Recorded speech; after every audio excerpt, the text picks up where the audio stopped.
Shalom Bapak Ibu Saudara yang dikasihi Tuhan. Seri pengajaran hari ini Jumat 16 April 2021 berjudul Di Balik Sebutan Anak Allah. Satu hal yang salah namun jarang disadari orang percaya adalah bahwa sebutan anak Allah atau anak Tuhan itu dipandang hanya bersifat rohani karena menjadi orang Kristen. Sedangkan faktanya orang percaya tidak pernah mempersoalkan keberadaan dirinya. Bahkan tanpa sadar ada yang beranggapan untuk berkeadaan sebagai anak Allah itu sesuatu yang tidak mungkin. Padahal yang namanya menjadi anak-anak Allah merupakan sesuatu yang sangat mungkin. Bahkan setiap orang yang menerima Yesus diberi kuasa untuk itu. Dalam Yohanes 1 ayat 12 jelas dikatakan, tetapi semua orang yang menerimanya diberinya kuasa supaya menjadi anak-anak Allah, yaitu mereka yang percaya dalam namanya. Kata kuasa, teks aslinya exousia, artinya hak. Dan untuk memperoleh hak itu, orang harus menerima Yesus. Sedangkan kata menerima di dalam teks ini, bahasa aslinya adalah elabon, dari akar kata lambano, yang selain berarti menerima atau to accept dalam bahasa Inggrisnya, juga berarti to get hold of atau berpegang tetap. Hendaknya kita tidak menyederhanakan kata menerima dalam Yohanes 1 ayat 12 ini. Jadi, menerima Yesus itu bukan ketika orang menjadi Kristen atau beragama Kristen, tetapi ketika ia berpegang teguh, berpegang tetap untuk mengikuti jejak hidup Tuhan Yesus. Itu berarti suatu proses panjang sepanjang hidup orang itu.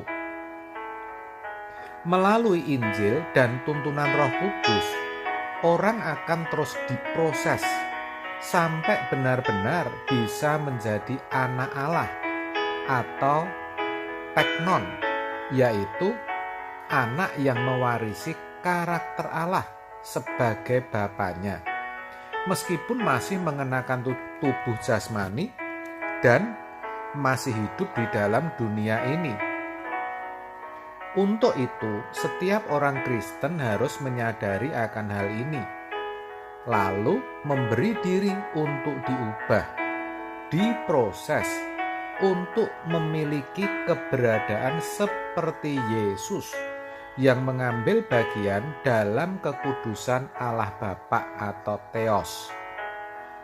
Hal ini sebenarnya merupakan proses dalam kehidupan orang percaya untuk berkeadaan sebagai anak dalam arti keturunan Allah atau teknon tadi. Dengan demikian, seorang yang menerima Yesus dengan benar dapat mewarisi keberadaan Bapa atau sifat-sifat Bapa atau karakter Bapa. Ini memang rancangan Allah semula, yaitu agar manusia memiliki gambar dan rupa Allah. Dengan demikian, tuntunan hidup sebagai orang percaya bahwa orang percaya harus sempurna seperti Bapa dapat terwujud dalam kehidupan ini.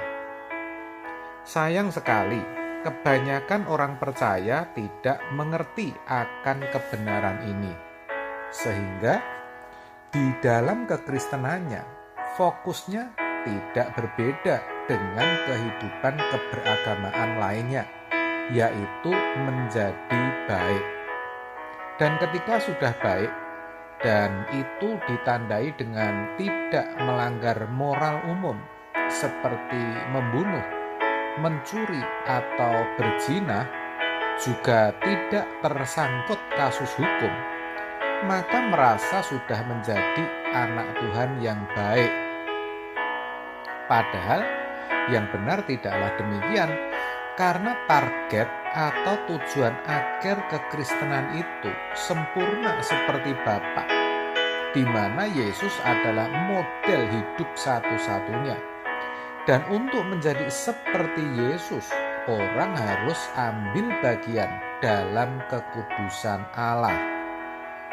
Terkait akan hal itu, dalam 2 Korintus 6 ayat 17-18 dikatakan, "Sebab itu, keluarlah kamu dari antara mereka, dan pisahkanlah dirimu dari mereka, firman Tuhan. Dan janganlah menjamah apa yang najis, maka aku akan menerima kamu, dan aku akan menjadi Bapamu, dan kamu akan menjadi anak-anakku laki-laki, anak-anakku perempuan. Demikianlah firman Tuhan yang Maha Kuasa." Di sini semakin jelas bukan? Dan dikatakan bahwa Bapa di surga akan menerima kita menjadi anak-anaknya, artinya benar-benar menjadi anak-anak Allah yang sah, yang diakui atau huios, hanya jika orang percaya keluar dan memisahkan diri dari apa yang najis, yang mana sama artinya hidup dalam kekudusan. Itulah sebabnya juga dikatakan dalam 1 Petrus 1 ayat 16, "Sebab ada tertulis, kuduslah kamu sebab aku kudus." Jadi, sesungguhnya di balik sebutan anak Allah atau anak Tuhan, itu ada satu panggilan, yaitu agar orang percaya benar-benar bisa berkeadaan sebagai anak Allah, bukan sekedar sebutan saja. Dan untuk itu harus mau berjuang untuk hidup kudus. Amin. Tuhan Yesus memberkati.